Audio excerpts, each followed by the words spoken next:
आपको पता है कि जो ईद की छुट्टियां थी वो भी कुछ थोड़ी नहीं थी, अच्छी खासी छुट्टियां थी। फिर संडे आ गया, छुट्टी लंबी हो गई, तो ऐसे में दावतें खूब चली हैं, खाबे खूब तैयार हुए हैं और डॉक्टर्स की जितने भी माहिरीन हैं उनकी तनबीह एक तरफ, लेकिन ईद उल अज़हा पर गोश्त एहतियात से खाएं ये बार बार कहा जाता रहा है। लेकिन मेरी नज़र से खबर गुजरी थी, स्पेशली सिर्फ पंजाब की मैं बात करूँगी, ईद के दिनों में 18,000 पेशेंट्स एडमिट हुए हॉस्पिटल में गैस्ट्रो की प्रॉब्लम्स के वाइज। तो इससे अंदाज़ा लगा लें कि पाकिस्तानी किसी की नहीं सुनते, वो तो खुल के खाते हैं।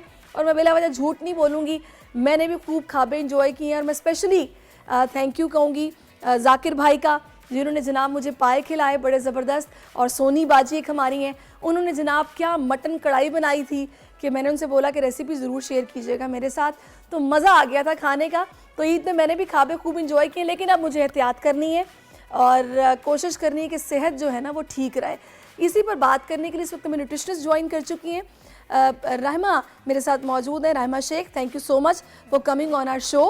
रहमा, मुझे बताइएगा कि ईद पे देखिए मैं अभी बाज नहीं आई, हाथ नहीं रोका जा सकता जब आपके सामने बूफे लगाओ कि मटन कढ़ाई भी है, पाए भी हैं, कुन्ना भी है और अफ़गानी बोटी भी है, कैसे रुक सकते हैं हम? अच्छा देखिए, सबसे पहले तो ये बताऊंगी कि हमारे पास जो मीट की जो क्वांटिटी हम लोग खाते हैं वो हज़ार्डस होती है, लेकिन अगर हम ये देखें कि हमारे पास जितनी वैरायटीज़ होती हैं उसको पकाने का तरीका हमारे लिए बड़ा नुकसानदेह होता है। उसको मीट को कंज्यूम करना हमारे लिए नुकसानदेह नहीं है। अगर आप मटन को स्टीम करके खा रहे हैं, जो कि ज़्यादातर पख्तून फैमिलीज़ में रोश के तौर पे खाया जाता है, तो वो बहुत हेल्दी फॉर्म है मीट को कंज्यूम करने की। अच्छा, कुछ डाइटिशियन या कुछ न्यूट्रिशनिस्ट कहते हैं जनाब ये जो मसाले हैं ना ये भी बहुत बड़ी अल्लाह ताला की नेमत है, नो डाउट है। बिल्कुल। तो ये हम लोगों के खानों में जो डलते हैं ना इनके बड़े फ़वाइद हैं, सफ़ेद ज़ीरा हो गया, हल्दी हो गई, इनके बड़े हेल्थ बेनिफिट्स है। तो ये जितना वो डल के भुनते हैं, उनके देखिए मसाले को तो भुनना पड़ता है, भुने बगैर वो खाया नहीं जाता। तो एक तरफ हम कहते हैं जी फ़ायदे हैं, फिर दूसरी तरफ कहते हैं हमें खाने नहीं चाहिए।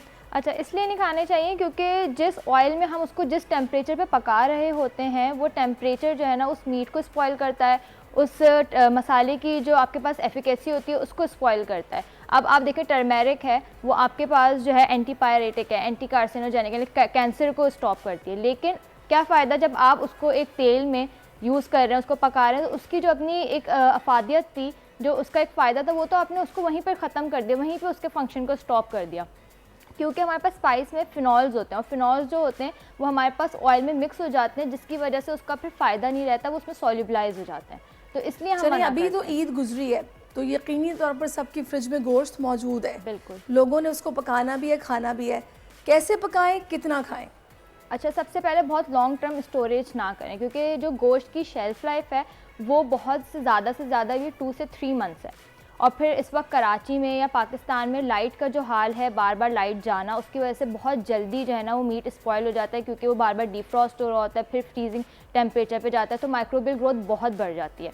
उसको पकाने का बेस्ट तरीका ये है कि अगर आप उसको दही में मैरिनेट कर लें तो वो बहुत अच्छे से गल जाता है यूजुअली, और फिर उसको बहुत कम कुकिंग टाइम देना पड़ेगा आपको, क्योंकि जितना आप हीट से कम एक्सपोज करेंगे उतना ही आपके लिए अच्छा है। और बारबेक्यूज़ जो हम करते हैं अपने घरों में, तो हम चारकोल से बहुत ज़्यादा उसको डायरेक्ट उसको कांटेक्ट करा देते हैं, वो बहुत जो है ना हमारे लिए गलत है। यानी ये जो कोयला होता है जिसके ऊपर हम बाकायदा बारबेक्यू पार्टियाँ होती हैं जनाब, उनके रात में छत पर घर में, तो उस पर आप ये कह रही हैं कि जितना डायरेक्ट उसका कांटेक्ट होता है कोयले के साथ, उससे क्या इफ़ेक्ट्स होते हैं?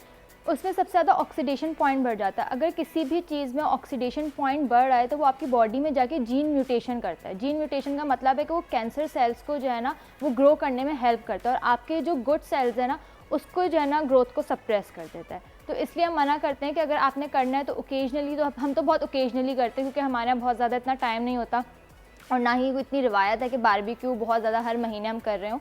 ईद के मौके पे कर रहे हैं तो कोशिश करें कि वो हाफ़ कुक्ड मीट हो, और फिर उसको अगर आपको सिर्फ उसको बहुत अच्छे से अरोमा आपको चाहिए, थोड़ा बहुत आपको उसका माउथ फील ऐसा चाहिए कि उसमें आपको चारकोल का एक टेक्सचर और फ्लेवर आए, तो उसको हाफ़ कुक करने के बाद जो है ना वो आप बारबेक्यू करें।